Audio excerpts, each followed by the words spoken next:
Guys, ayan, nagisa ako ng kamatis, sibuyas, bawang, at saka ginisa ko yung hipon at saka ampalaya. Lagyan natin siya ng itlog. Ayan, di ba? Ayan, maglagay na ako ng itlog. Ano muna, lagyan natin ng chicken stock. Lagyan natin ng kunti. Ayan. Ayan, kunti lang. Timpla na natin siya. Ayan guys. Tapos itlog. Ito yung itlog na bati ko.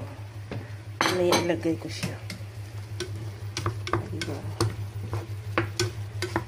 Simple na ulam for lunch. Hanggang bukas na yan guys. Kasi yung ama ko hindi siya kakain dito. Natimpla ko na yan siya. Maya natin. Sarap.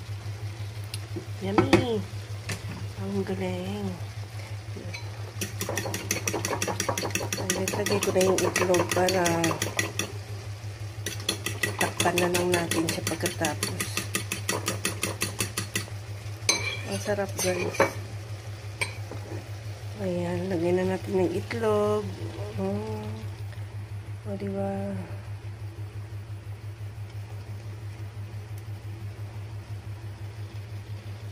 Tapos lagyan natin ng cover para maluto.